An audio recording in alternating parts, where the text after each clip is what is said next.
This is Harry Gines, the first black man of reparations in U.S. history. Case number 9910-255.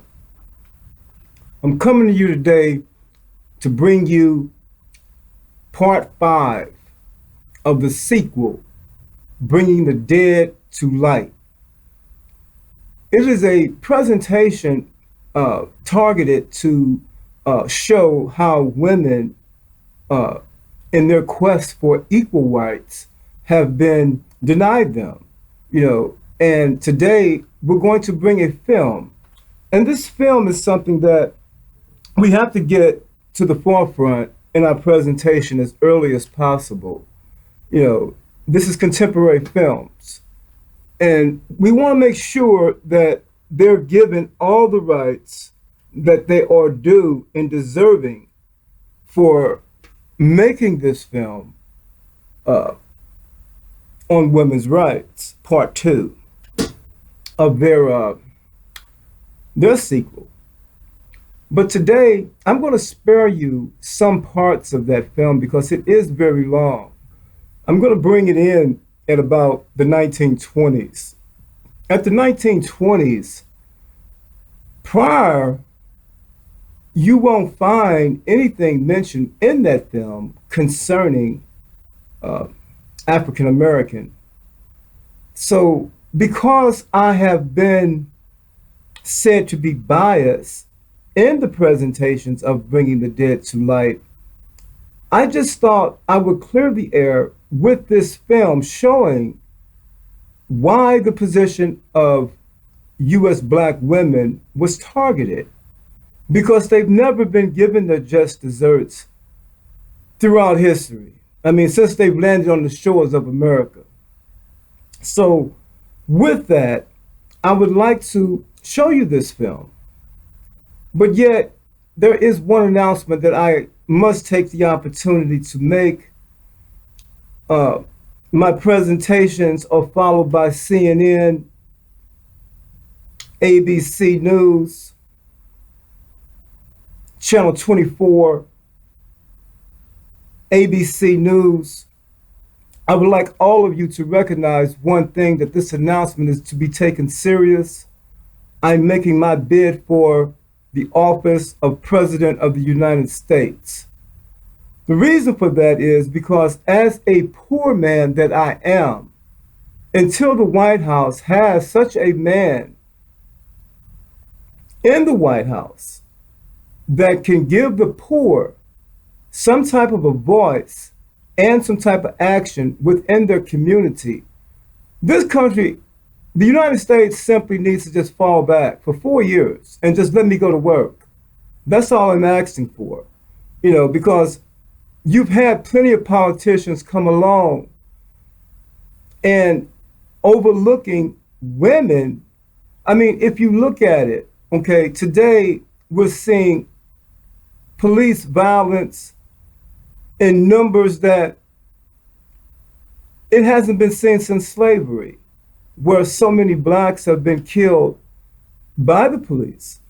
So it would take someone from that community that could recognize what is necessary in bringing some law and order that the people can recognize and trust.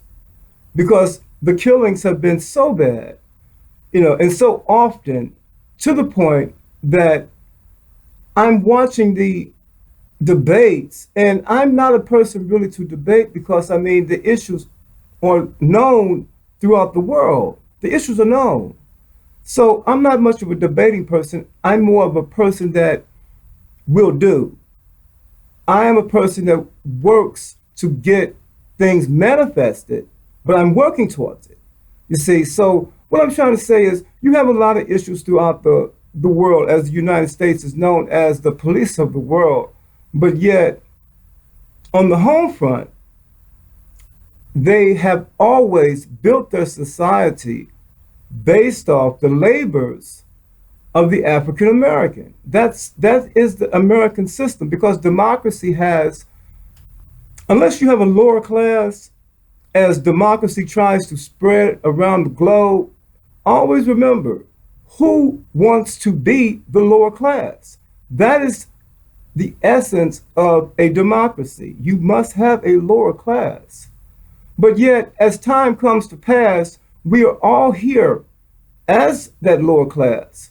Through Harry Gines versus the United States, case number 9910-255, we're all here to let it be known that Harry Gines could, if given the opportunity to make a difference in these communities of the Black hood, he could make a difference.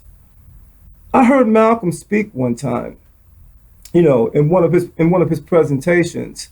He said that the Elijah Muhammad, he could, if he wanted to, he could make a difference in the Black community. Malcolm said that about the Elijah Muhammad. Well, Harry Gines is a man that has to speak out if no one is going to speak out in a presidential debate about the issues that's known throughout the world as far as police violence, is something that's not getting out that needs to be clear. Someone needs to make a difference in this penal system. Now, that's being said, but yet the focus is also on education. The education of an African American is to believe that he can work hard and earn a living. That is the system that he's been placed in. But it doesn't make him an entrepreneur.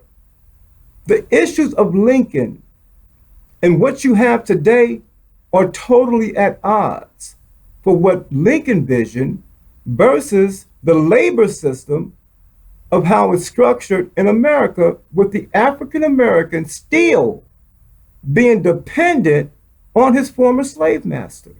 That is the gist of democracy. Now, with that being said, we want to be able to give positive results within these communities of the Black hood.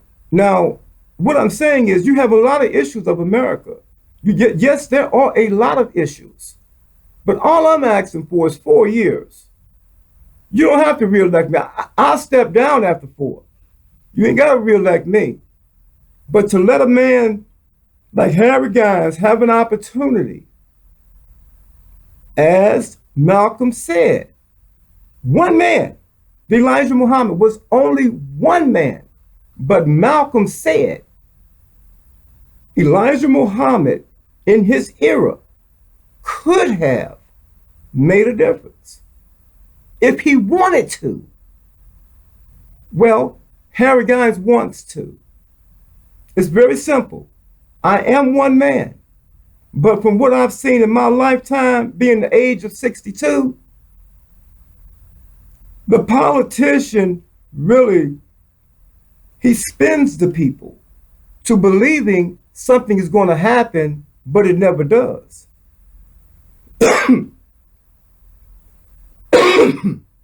Excuse me. He spins the people to believing something is going to happen, but it never does. Now, how long is that cycle of spinning people in the Black community to believing something is going to happen different down there? Well, when you don't have your own people in position, you're not going to get the voice that you're looking for. The people that are in these government elected positions, once they got there, however it may be, however long term they've been there, they're not working hard enough. Because it is possible, as I said, Malcolm believed that one man could have made a difference. Now, if I be that man today in the 21st century, I'm only asking for 4 years. The world is not going to stop turning for somebody to go and try to see if they can make a difference. That's all I'm asking for. I could take a paintbrush, really. And since John F. Kennedy was assassinated, any politicians, anybody that's holding any kind of government office at all, I could outwork you. Yes, I could outwork you, because all you're doing is taking taxes from the poor communities, and then you send that monies over to the white communities. Now, everybody knows that. But see, those are the things from the start needs to stop. It's just that simple. The black community can't survive any longer. I mean, it's really like at an edge of just self-destruction. That's all it is. Because why would you even want the issues of busing comes up, I mean, why would you even want your white child in a black neighborhood? The way the shooting and the killing of police and the people within the community, it's just really just a constant gunplay. So these are some things that needs to be straightened out. And you don't hear this in these debates. So unless you're having someone with the courage to recognize the problem, it ain't gonna change. You have to be able to set some things to the side. I mean, yes, like I said, America has a lot of issues globally. Those kind of issues, look, we have problems ourselves, and you see it. But all a man is asking for is 4 years. That's all I'm asking for. Now, whatever takes place within these 4 years globally, always remember, my main issue is reparations for U.S. blacks. But yet, at the same token, keep in mind, working at any goal requires the basic needs to survive. I believe in the 21st century that it is possible for world hunger to be non-existent in 4 years. That's all I'm asking for. Give me a chance to see if that's possible, that everyone can be fed. I honestly believe that. I mean, when you look at the world and you're seeing all these people of starving, no, I don't understand. How is that possible? So such issues as world hunger and reparations, ain't nothing wrong with that. You see, there's nothing wrong with just those two issues alone, coupled with education for 4 years. So I'm not asking for that much. Look, I'm not interested in fighting. I've been through enough. I know how that game is played. Look, this is the 21st century. You even thinking about drafting someone is a catastrophe. You're going to have major problems with that. So all I'm saying, I'm trying to get out your way, but I need to get in. Yes, I do need to be the president of the United States. Because without me, over the next 4 years working and making sure that to set up a crew in these black communities, the way bombs are reacting, just listen to this. The way bombs are reacting when they hit the planet Earth, Einstein warned you of that. You're looking at the Earth as being a solid mass. The Earth is not a solid mass. It is hollow. It is shallow. It has oil. It has all the natural resources, water within it. It is life. That is what Earth is. It's life. Now, even in Einstein era, I mean, bombs have grown also. Everything is grown. And bombs in the massive way of their explosions hitting the Earth. You think you're looking at earthquakes. Those are not earthquakes. Those are tremors set off through bombs. That's what it is. Well, everybody doesn't have a mountain range, but yet you can relate to an echo. So even in your house, you will find, if you raise your voice, you will be able to throw your voice as a projection. Okay, well, that's the same effect that when the bomb is hitting Earth, you're just hearing the boom from your ear to where it landed, but that impact is also going underneath and hitting those same type of hollow and shallow points underground. I mean, it's not really hard to understand that. And you're doing this often. I mean, even in your tests, you should be able to be educated to understand, even in testing a bomb. Every time that happens, there's an earthquake. A couple weeks later, you can't believe it's an earth. You can't believe it was tied to the bomb because it happened a couple weeks later. Yes, the earth is large.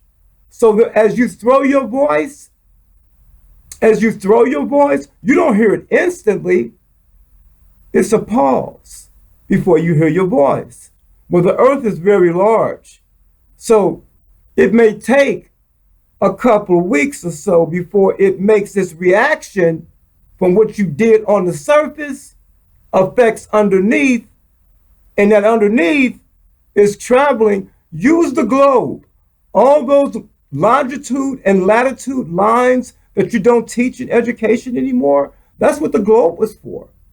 To understand the parallel lines. Those lines, if something is hitting the earth, is traveling on that same course in distant lands, distant waters. Yes. So Einstein warned you of that, and you're not listening. Now, Harry Gines is here to ask you, whatever country you are, would you stop fighting? Just simply stop for 4 years and work on your people. You work on your people, and I'll be working on the people of the United States, regardless of what their race is. And that's what this film is going to show you. How you have been just starting from the 1920s. So everything is connected in time. You have to look at it like this. One Chinese Oriental student came to the United States and lost her life. One student from China came to the United States and lost her life. The whole country of China, see, the whole country, it's billions, took interest for one student that came to America and lost her life. The whole country of China took interest. Hold on. See, if you're looking at that, even if you took Standing Rock, yes, the Native American Indian, in their position, they took interest as a people. Now, that doesn't happen with U.S. blacks. No, it doesn't. It may happen in the city that it came from, or wherever the incident was, but it's not something, automatically is going to occur across coast to coast, not necessarily. See, U.S. blacks have a city love, and that's the extent of it, a city love. That city love is like a plantation. It's very small. In reality, versus the United States, if you're comparing one student from China and the whole country of China got involved. So you're seeing killings by police quite often, but yet all U.S. blacks do not get involved based on the fact, more likely, it wasn't from their hometown. It didn't happen in their plantation. So this kind of thinking has to stop. Your town is no better than anyone else's town in America. These incidents are happening, but you really ain't taking interest? No, I don't believe it. Because for one, I am a poor man, and I have to come forth. Because you being a rich man, you don't see the issues as I do. No, you don't. So if no one from the poor community is going to come forth, if no one from the rich or the elite are going to come forth, Harry Gines is here. No, Harry Gines is here, and I bring a solid a solid campaign for the office of U.S. president. Listen, even if you're talking qualifications, okay, even if you're talking about that, everyone, not everyone, no, there are some people who get white privilege, such as Donald Trump, and everyone knows this. It would have to be a white privilege. What else can you call it? But yet you'll get up there on that stage, and you're real kind and respectful. That's fine. I'm being kind and respectful. But that don't mean that the facts won't tell the truth. How can you possibly have a U.S. president that don't pay taxes? That's never happened before. Now, he did it once. But now the people who are in charge of this campaign or the election, who's ever involved in it, you are running an unfair election in 2020 if the taxes can't come forth. Now, that might have been said before, but that's the facts. How can you be a man, especially in the history of the United States, tax evasion laws? Wesley Snipes, Mr. Wesley Snipes, yes, a man who I have a lot of respect for, yes, I do. A lot of respect for Wesley Snipes. Because what did he do?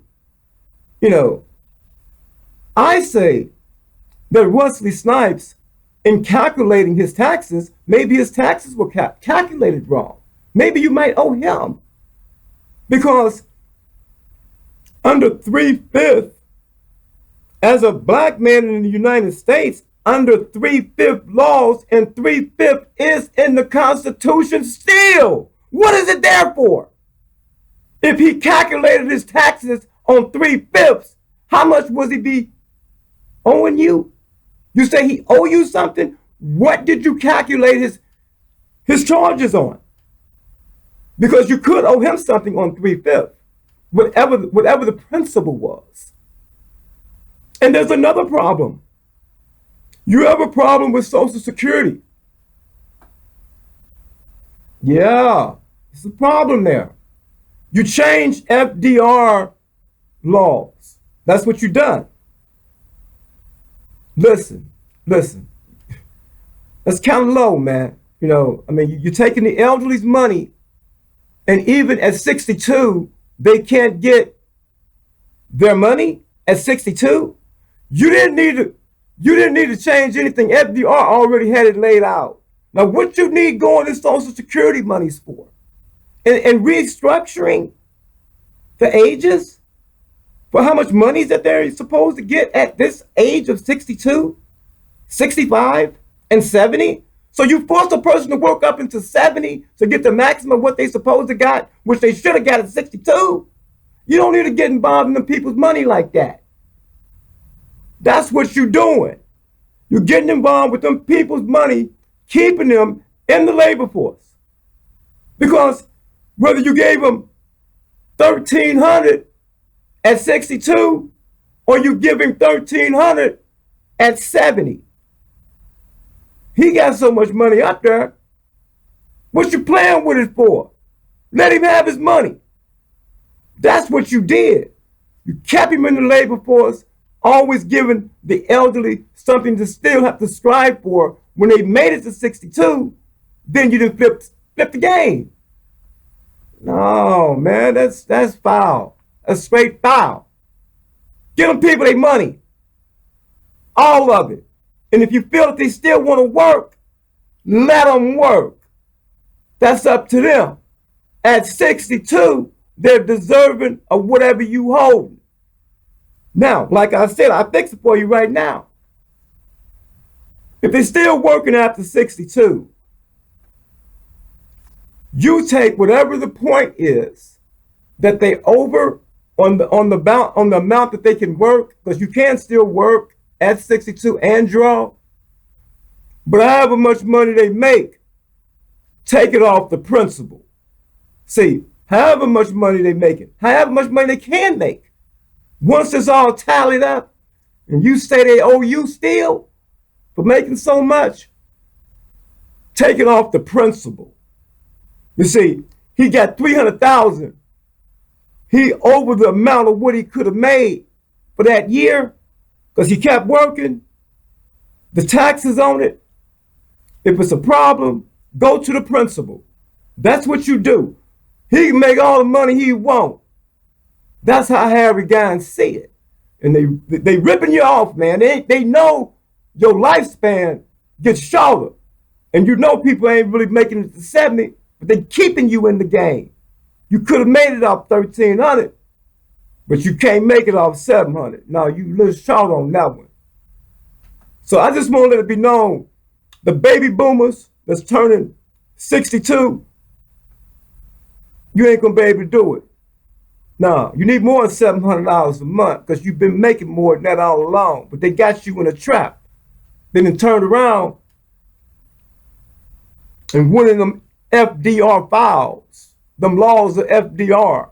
They went in there, called themselves upgrading something. No, you didn't upgrade anything. You just tighten up the screws on the labor force to hold people in a status of labor. And you're good at that. You've been good at it. But that's got to stop. I'm going to let y'all watch this film. And you say, I'm biased. Speaking on black women who have their kids killed by police. See, you have to really look at that. Whether it be by police or whether you beefing with somebody, either way, the woman, the black woman, is taking the loss. See, you have to put yourself in her position to understand. Nobody's trying to be biased, but at the same token, you never recognized her. All I'm trying to say is, if it's reparations, she's deserving. That's all I'm trying to say. Let me let you check this film out and see if I can get something from the 20s. Now, from the 1920s, you show me in this film when you even mention a black woman.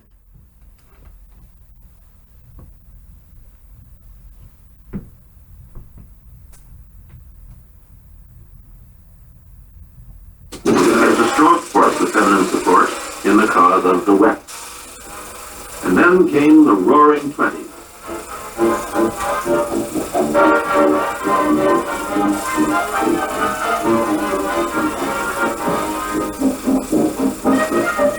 Who could predict what women would do next, when they were no longer fettered by a 19th century code?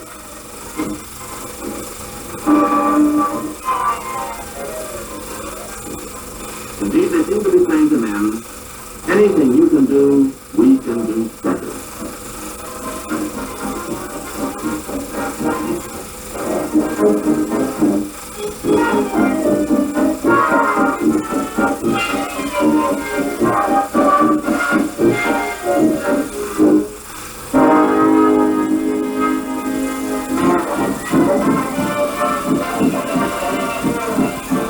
This was the era of the all-round sportswoman. Eleanor Spears was not only a champion walker, she fenced, rode, shot, played hockey, baseball, and football.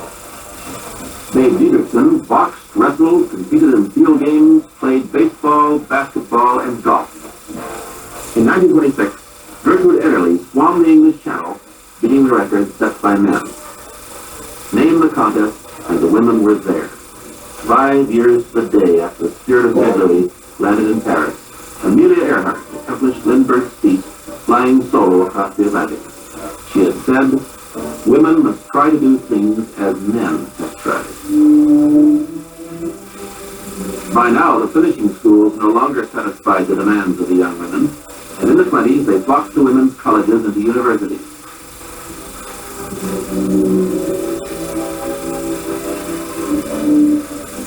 Education, along with the vote, became the main support of opportunity for women in the 20th century.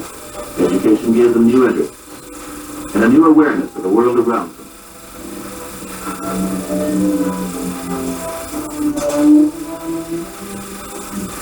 In Canada, Mrs. Emily Murphy asked the question, are women persons under the terms of the British North America Act?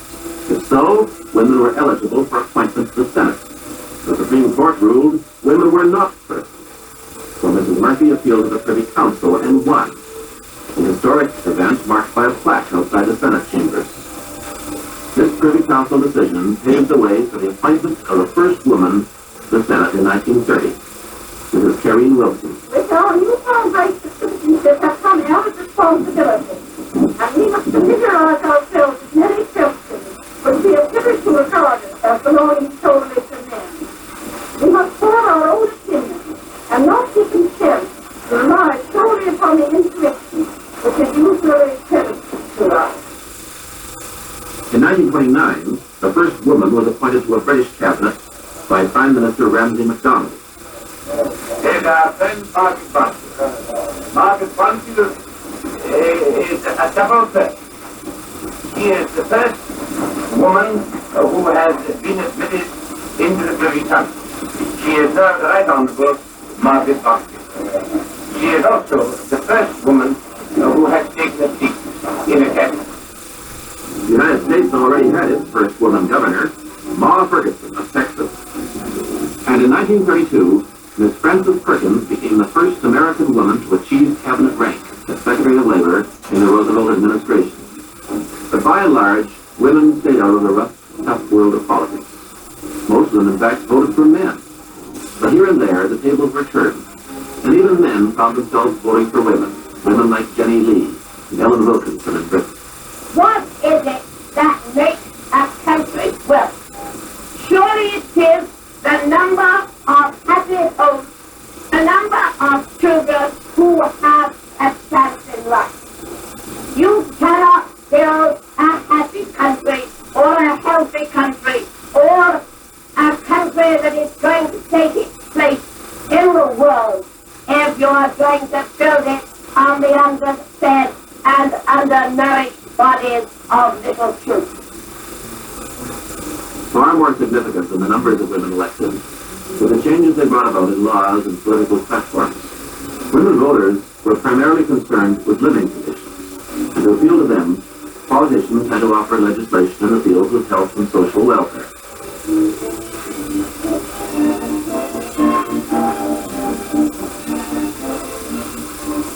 During the 30s, drastic changes came about in labor legislation which were to change the lot of the working girl. Just as old-fashioned production methods gave way to the assembly line, so the old-fashioned factory conditions were replaced by new codes and standards affecting hours of work, safety, sanitation, and minimum wages. In the United States, the government set up the Federal Women's Bureau to formulate standards and policies that shall promote the welfare of wage-earning women, improve their working conditions, increase their efficiency, and advance their opportunities for profitable employment. The factory girl was also protected by an inspection system which was often planned and administered by women themselves.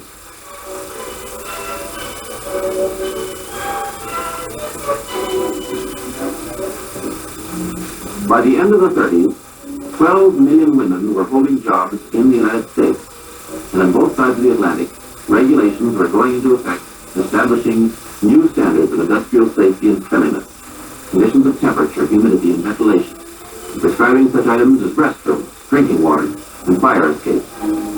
The working girl was now predominantly a factory or office girl. The domestic servant was disappearing rapidly. Management, too, began to do things to make jobs more attractive to women. The help wanted ads in newspapers were offering an ever-expanding variety of opportunities for women. And to make sure it was getting the right girl for the right job, management evolved the personnel officer, usually a woman, where the majority of employees were women.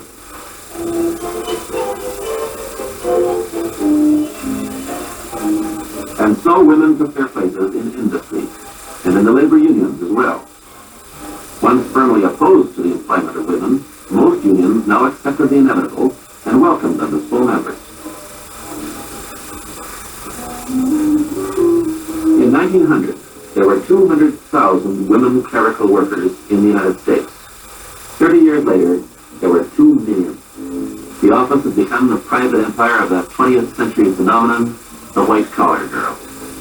Whether a filing clerk or stenographer, bookkeeper, or private secretary, she dominated by her very numbers every sizable office on 2 continents. By and large, she tended to be a transient, to quit her job and get married and raise children.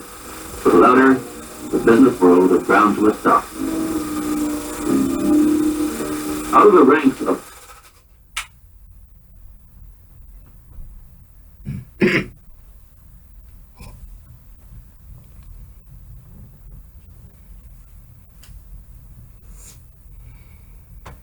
Yeah. Now I'm going to spare you that. I'm going to spare you that because as that film continues to run, it stays on that course. Ain't nobody black but the bellhop back then.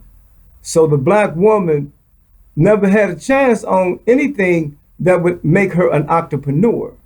You see, she really earned everything. Believe that. So with that, today, as your president, all I'm asking you to do is recognize one thing.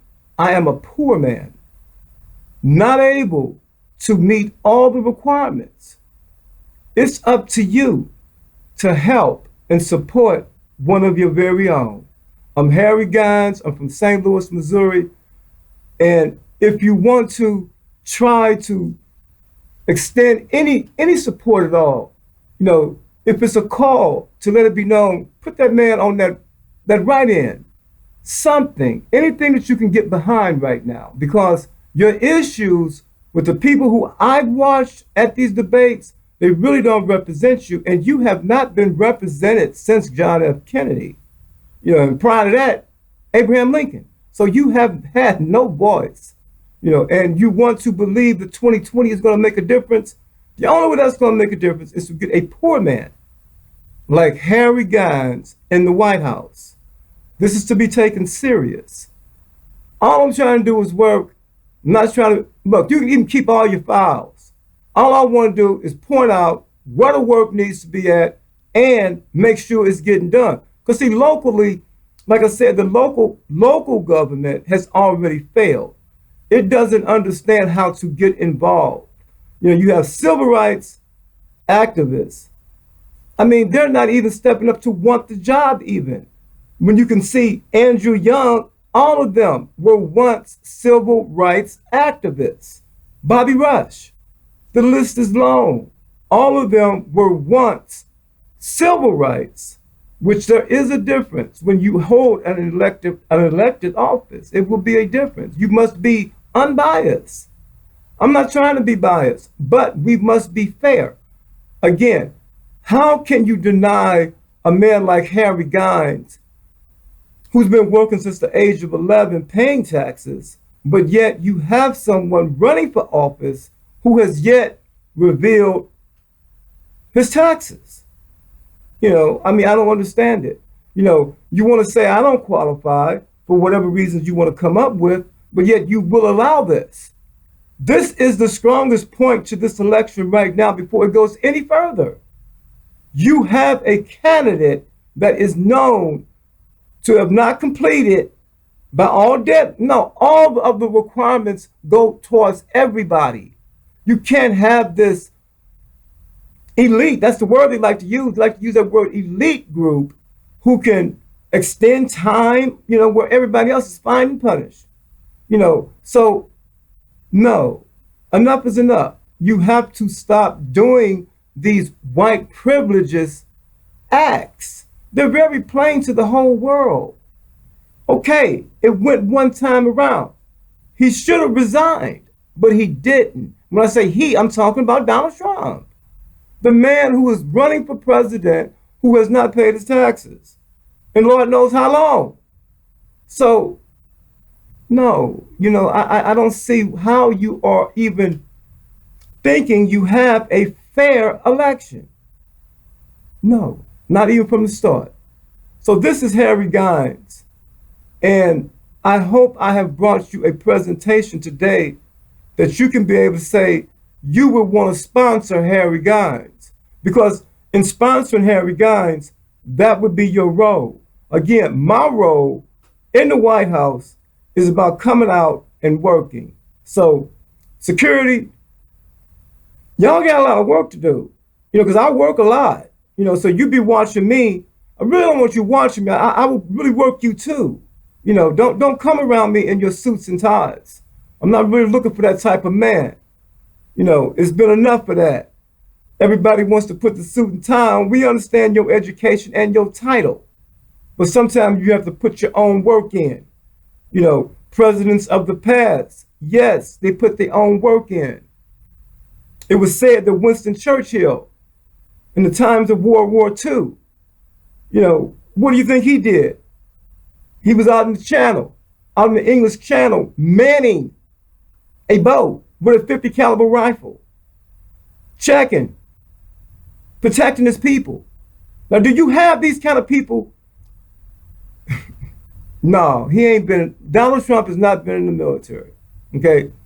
And you really haven't had anybody from the military in a while holding office. They always got some wisecrack to make.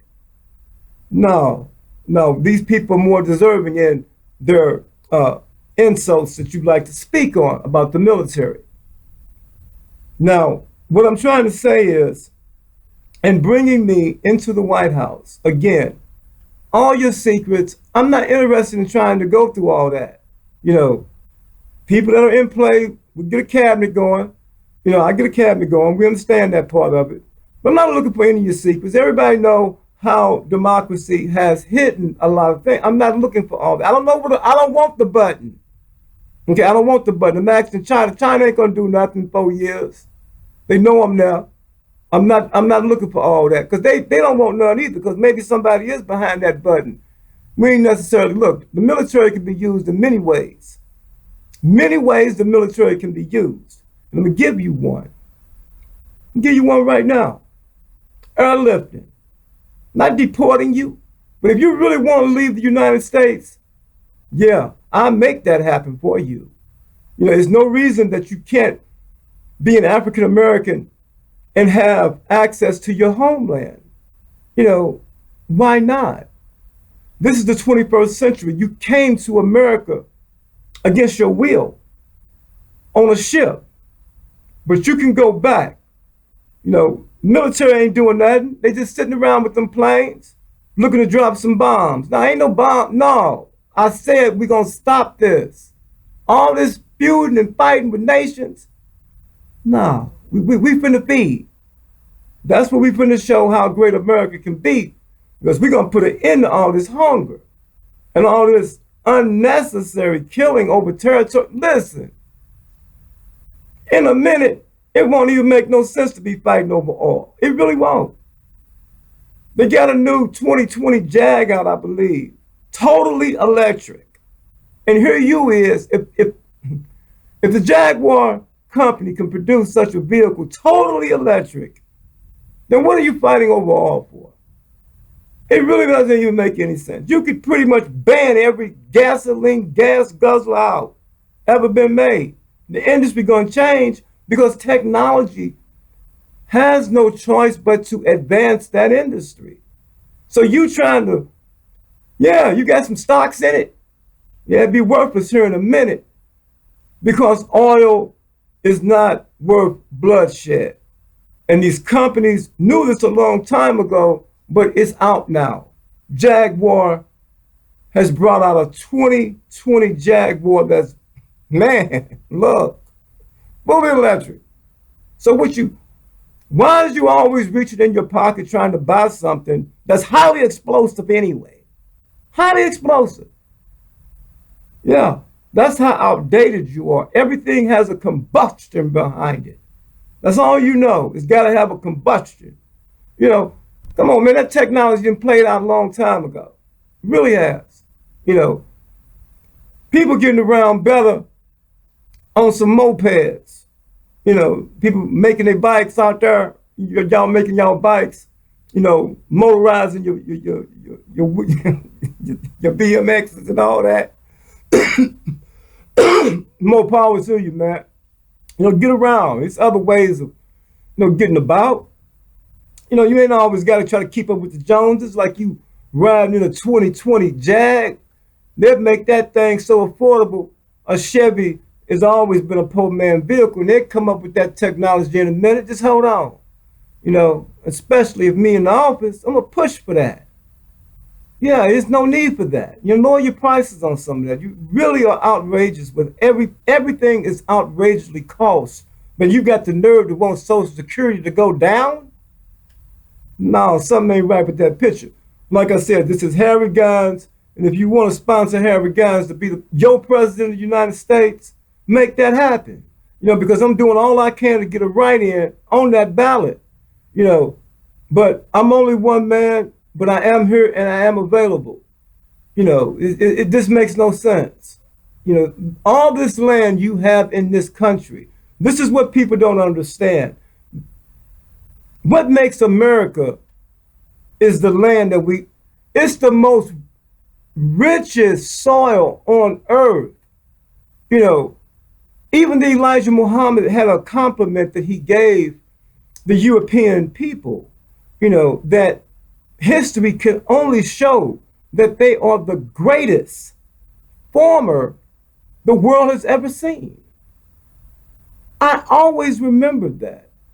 The European, however he may be placed in the world today, he has advanced agriculture like the world has never seen.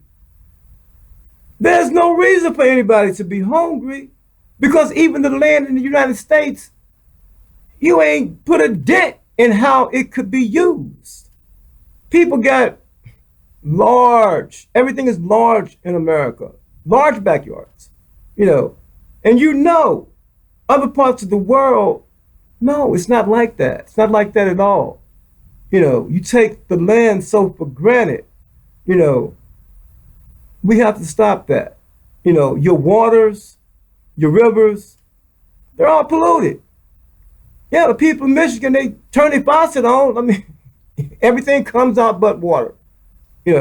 See, these are the things you need to be working on. You need 4 good years at it. That's all. No, we're not worrying about all that fighting and all that kind of stuff. We're going to clean up America. That's what needs to be done. But there is one thing I would like for everybody to recognize. We have to do this together. It's not something, although I speak myself as one man who could point out things that need to get done, everything must be as supported to make it happen. And it could happen, but you would have to support that. The time for just talking and pointing out the complaints, about everything under the sun, everybody's got something to complain about. But like I said, there's no reason for an African American to be an African American if you don't want to be in America. I don't see that as even a complaint. You don't like it here. Okay, work on that. Seriously, because there's no reason for you to be somewhere. From what all you've been through a lot. If you're ready to go, see if we can work on that. That's not really that much of a choice. For some people, that's not even much of a choice. Let the people go. Why are you holding these people that want to go? They ain't got the money to go. They don't need any money. We'll make it possible because they are political refugees anyway. The black man, the black woman in America are political refugees dating back from Abraham Lincoln. It's never been, the vision of Abraham Lincoln has never been manifested when it was passed into law. You have a totally different 13th Amendment than what Lincoln set forth. And then you want to say, well, what's the problem? It's a big problem with that. You are making the African Americans dependent. That's what they will always be. And they have to look up to someone who's skilled and talented, as if, well, he can dunk a basketball, so why can't you? Or she has a beautiful voice. Why ain't your voice as pretty as hers? Come on, everybody's made differently. Booker T. Washington said the same thing, that a African American should not be judged based only on academics. Because his skills and talents, Booker T. Washington knew that it would be a class under that would not be able to measure to being even college material. No, that's true. That is true. No. Okay, so you're saying that anybody can be Michael Jordan? See, it's the whole concept of things.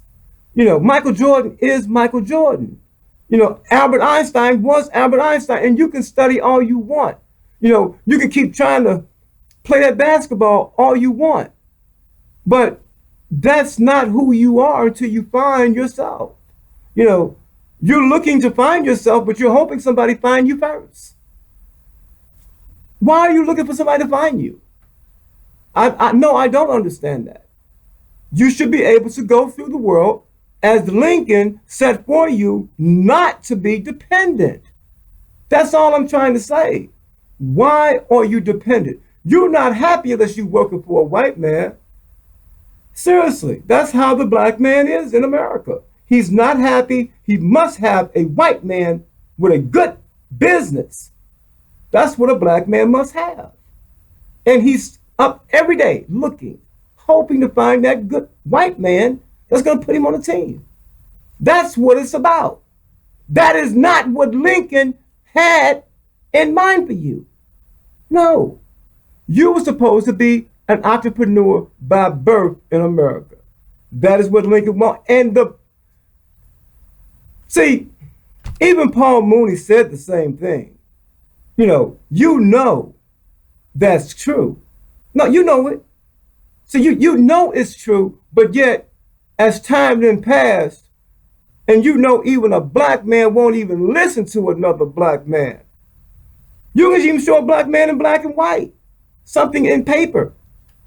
But the white man didn't bring the paper, so however you got it, oh well. See, look, you're never going to straighten it out until you can go back to understanding how you became dependent. I'm telling you, the government has a labor department, okay? That labor department knew back in the day of Lincoln that they couldn't let that black man just turn away. No. And that's why you have the Port Royal experiment. Look that up. And there you will find exactly where the problem came from, because the black man was on his way, breaking that dependency, but the white man came and made sure, no, couldn't have that. But you want me to say I'm biased. You want to try to find something. You're not going to find it. You're not going to find anything about me being biased, because I'm only here to get the truth out about everything. Just get it all out.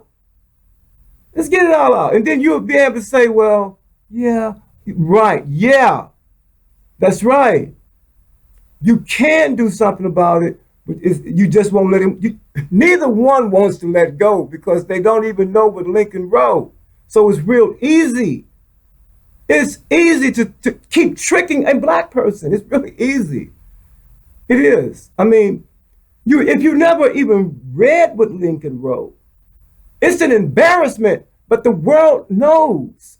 It's an embarrassment for you. It should be, because the world knows what Lincoln wrote, but you don't. That is what the embarrassment, the ignorance,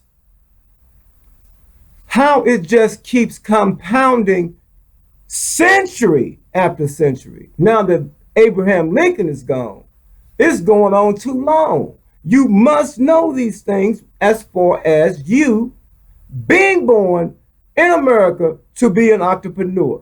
That is what Lincoln had in store for you. You must break that dependency. It has nothing to do with hate. It has nothing to do with overthrowing the government. It's just receiving what is your just desserts. That's what it comes down to. And the land is most important.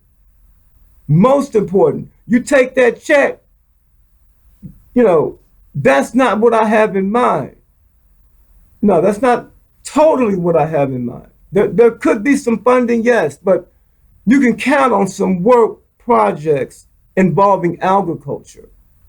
Yes, you can count on that, and you should be interested in that.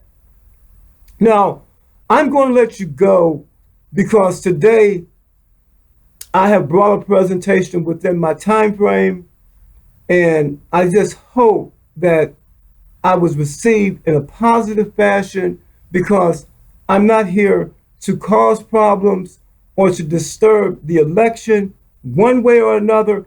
I'm only asking for the law to be upheld.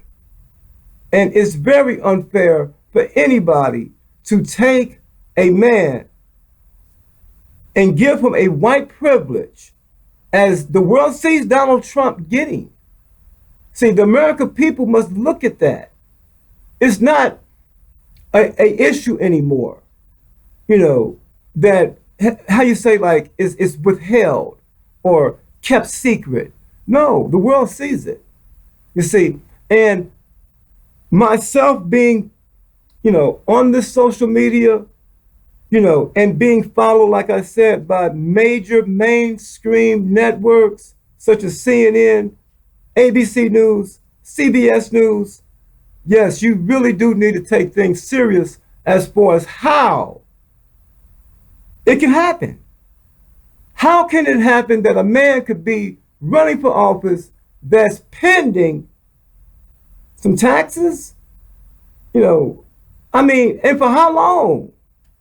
And it still ain't came forth, and he got the nerve to want to try to show his face to run again, and you sitting back accepting that. That's the problem right there. You keep accepting things that you can see is totally illegal and against the law. It ain't even a rule for it. It's against the law. You can't have someone who doesn't pay taxes and be okay. Try it this way. Then how could you have someone in the military taking orders from someone? All of that is connected. So you don't go to war. Your family doesn't go to war. You have no history of being in any kind of major war that the United States or conflict that the United States has ever been involved in. But yet those tax dollars you control from somebody else paying it, but you don't. See, all of this is just, it's really hard for the world to accept such double standards. Totally ambiguous. It is. It's ambiguous. See, once something becomes ambiguous, that is the word I want to leave everybody with, ambiguous. Because the laws of Abraham Lincoln and the laws that you read or study or give to your children of the 13th Amendment today as you see it, that's ambiguous. Yes, as you see the 13th Amendment versus the 20 sections that Lincoln set forth, passed and approved by Congress, yes. All that was altered by the next president to make sure that the labor department could still hold on to the black man. And they've been bonded ever since, both sides, you see. But Harry Gines is here to let it be known that, we will have to work our way through that pattern. It's a pattern there, a continuous pattern. Yes, that is a very strong quote by Benjamin Crump. Attorney Benjamin Crump. That's his quote. A continuous pattern. I will leave you today. I hope you enjoyed my presentation, and please pass word that I could use all the support for a sponsor, because there are fees that I'm asking to be waived because I am a poor man. But if a man could be like Donald Trump, running for office and doesn't pay taxes, and I can show you my taxes. So if that's part of the requirements, I would like to be at least written in. I don't need any of your debates. I'm not here for that because I am on a totally different agenda. So I really don't need to debate with you. Anybody that's looking to debate with me, look at my video, and these are the things that I assure you. World hunger, reparations, and education is the only thing that I'm interested in. Thank you for listening. This is Harry Gines, and I'll be around, y'all.